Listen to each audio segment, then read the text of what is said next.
Voilà donc ce que je voulais dire. Je vous remercie. Merci, cher collègue. La parole est à notre collègue Salim Aïb Dafé. Vous avez la parole.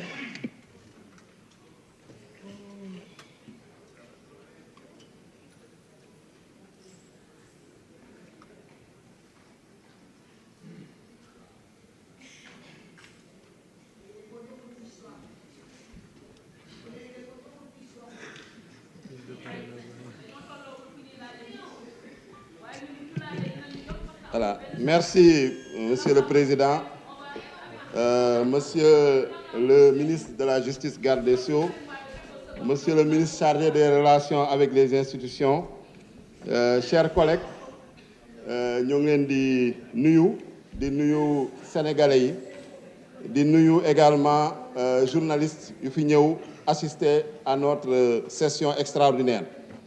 Donc session extraordinaire bi nag lu ko tax a jóg mooy réviser notre règlement intérieur, le règlement intérieur de l'Assemblée nationale. Donc ci révision boobu fexe harmoniser règlement intérieur bi ak constitution bi parce que ñëpp gis nañ ni situation bu amoon mooy ni règlement intérieur bi buñ koy mujjee réviser dernière révision règlement intérieur bi moo ngi daté de 2019. Le règlement intérieur bu ñu am c'est une loi organique de 2002 ñuy rappeler ni Assemblée nationale institution la ñoo ngi ko régir ci biir constitution bi ay dispositions moo ngi ci biir constitution bi comme président de la République comme gouvernement ak yeneen institutions yi. Donc lu koy complété mooy règlement intérieur wax naka la Assemblée nationale naka nañ koy organiser ak naka lay fonctionner. Ci loolu nag en 2019 dafa fekk dañu supprimer woon le poste de premier ministre mu am une révision du règlement intérieur à l'époque ñu supprimer ces dispositions génnee ko ci règlement intérieur bi. Ensuite en 2021 bu ñu delloowaatee le poste de premier ministre dans la constitution on n'a pas suivi la même procédure. Donc on n'a pas révisé le règlement intérieur mais on a constaté que il y a une édition boo xam ne du règlement intérieur bu ñu distribuer député yi édition nga xam ne juillet 2021 la ñun ñoo ngi installé en septembre 2022 donc ça veut dire que c'est antérieur à notre installation moom nañu distribuer mu am ay dispositions yoo xam ne dañ ko ci rajouter te député yi tooguñu comme tey nu ñu toogee daje pour délibérer ci dispositions yooyu. Donc c'est des dispositions qui ont été rajoutées sans respecter la procédure. Donc constat boobu yaakaar naa ne ñëpp d'accord nañ ci maintenant lu desoon mooy yan modalité yi nañuy emprunter pour mën a fexe suñu règlement intérieur boobu mu méngoo constitution bi. Je pense que y a eu quand même un long débat, il y a eu parfois même des polémiques politiques mënul ñàkk parce que assemblée institution politique la tamit mais alhamdoulilah tey en tout cas on s'est tous accordés pour dire que on doit harmoniser notre règlement intérieur à la constitution. Donc ñoo ngi ciy remercier tous les groupes parlementaires ñoo ngi ciy remercier les non inscrits ñoo ngi ciy remercier le président de l'Assemblée nationale l'administration pour qu'on arrive à ce consensus là parce que il faut rappeler quand même que constitution daf ñu conférer plusieurs pouvoirs dafa ne l'Assemblée nationale vote seule la loi. On a le pouvoir également de contrôler l'action de l'exécutif, on a le pouvoir d'évaluer les politiques publiques. Donc ñun en tant que législateur man soxlawuma tey ñu may remercier d'avoir légiféré parce que c'est normal qu'on légifère et qu'on ait l'initiative législative.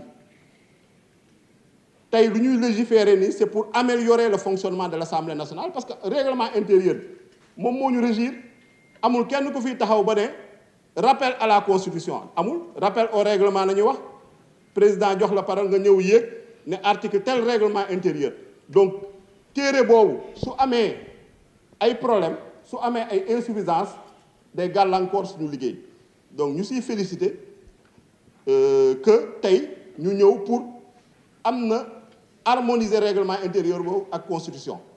Effectivement le travail est perfectible on peut l'améliorer mais dañ ko def ci benn délai boo xam ne ça ne nous a pas permis de discuter des réformes en profondeur. Parce que réformes en profondeur, discuter mais on n'avait pas toujours des avis convergents. Parce que nous, en tant que groupe parlementaire, Yewwi Askan Wi, nous avons une position, groupe parlementaire Benno a une position, groupe parlementaire Liberté Démocratie a une position, non inscrit a une position. Si nous avons une convergence, on constate que sur ce point-là, effectivement, c'est un point de discussion, mais nous avons une convergence. Les points qui nous avons une convergence, nous avons un consensus, nous avons une proposition de loi pour nous soumettre. Donc, méthodologie, nous avons employée pour arriver à ce résultat-là. Et on s'en félicite, c'est un progrès, c'est des pas qui ont été accomplis. D'ici remercier, en tout cas, le groupe parlementaire Yewwi Askan Wi et tous ses membres parce qu'ils nous ont fait confiance. Ils ont délégué des représentants au sein du groupe de travail. Quand on leur a rendu compte, également, à chaque fois, ils nous ont exhortés à aller de l'avant, ils nous ont encouragés à poursuivre le travail. Donc c'est pour ça on est arrivé aujourd'hui dans cette séance avec certes des améliorations, des progrès, mais des chantiers encore qui restent ouverts. Donc c'est un processus d'amélioration continue. Et on doit le savoir comme ça.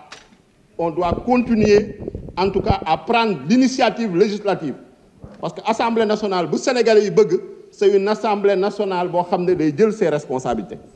C'est une Assemblée nationale qui ce ne sera pas un simple annexe du pouvoir exécutif. Certes, dans notre système, le système, en tout cas, qui a été hérité de la Ve République, c'est un système où l'exécutif, quand même, est le pouvoir le plus fort. Il faut le reconnaître. Mais, quand même, l'Assemblée nationale a une très grande responsabilité à jouer s'il accepte de prendre cette responsabilité-là. Je pense que si situation est bonne, donc nous avons félicité la nouvelle opposition,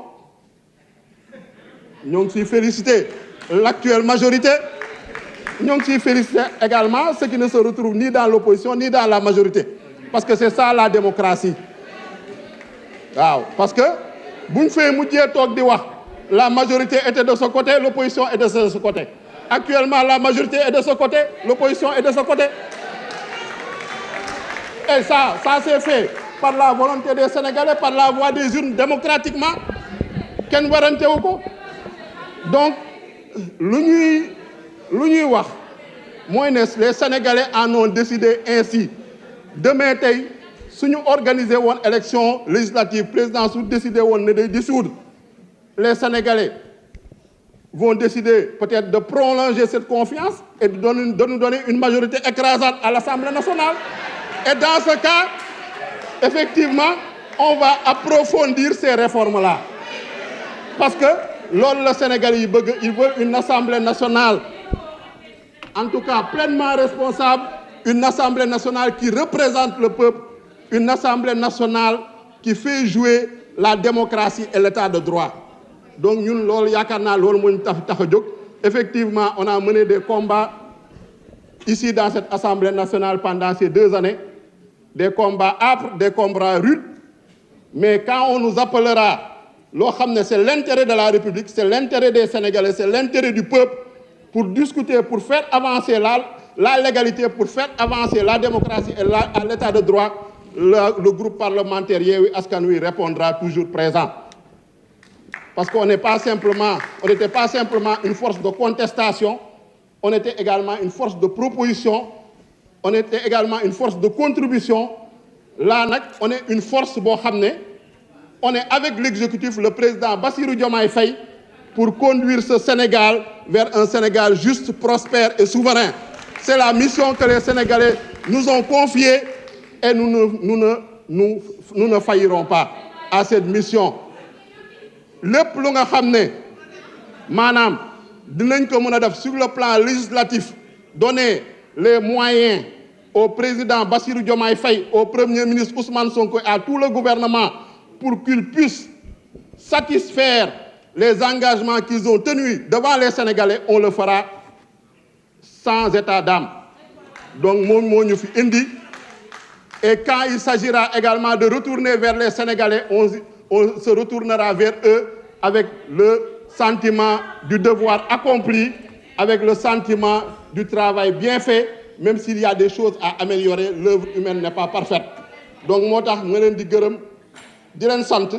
En tout cas, nous, groupe parlementaire Yewwi Askan Wi, nous resterons fidèles à notre démarche, nous resterons fidèles aux engagements qu'on a pris pour voter cette proposition de loi, permettre à l'Assemblée nationale de disposer d'un règlement intérieur qui lui permettra de mener son travail.